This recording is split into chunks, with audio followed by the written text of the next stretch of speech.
Hi, I'm Anton, and in this video, I will show you how to extract multiple files from numerous folders. Here, I've gathered some files as examples to be moved to the destination folder. As you can see, each folder has its own individual files. I've also added different file types to demonstrate how this applies even if you have different types of files. Okay, with this many folders and files, it's impractical to do this manually. That's why this trick was created. The first thing you do is type an asterisk in the search or use a wildcard. Now you can see that all files are displayed, but the folders appear too. The solution is to change your view to details.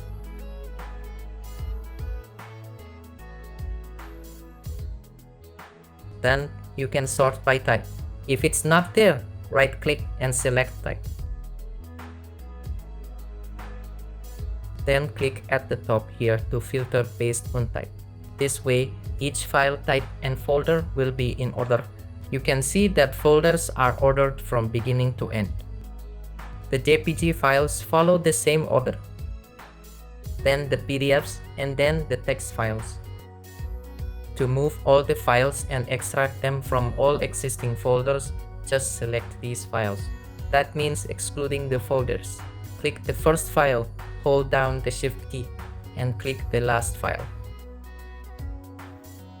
To prove that this method works, we'll cut instead of copying.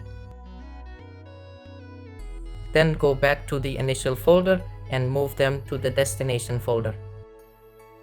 Paste them here.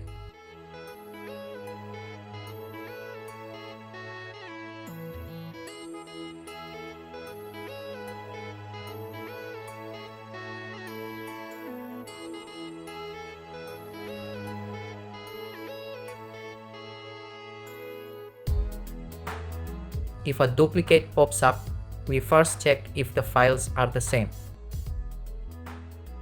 They are different, so we check both, then continue. Okay, all files have now moved. Let's check the source again. If you encounter a problem like this, it's likely because the file name is too long. We edit it to make it shorter. Let's try again.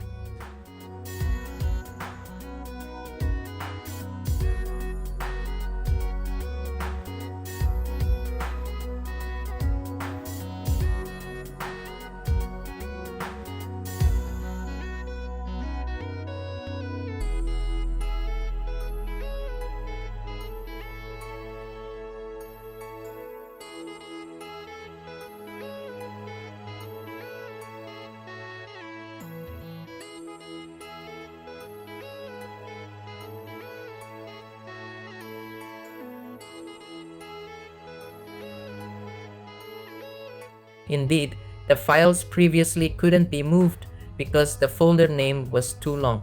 We will try to work around it by selecting all folders and renaming them to a common number like 1.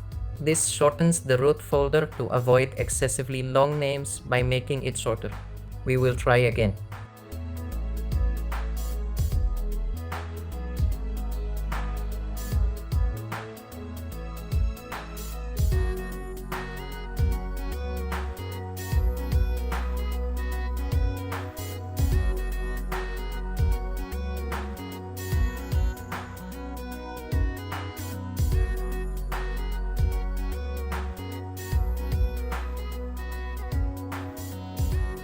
Okay, file move has been successful. Let's check the source part again. We select everything and right-click on properties. It shows 0 bytes, so all files have been successfully cutted. Thank you for watching, and I hope this was helpful. See you again in the next video.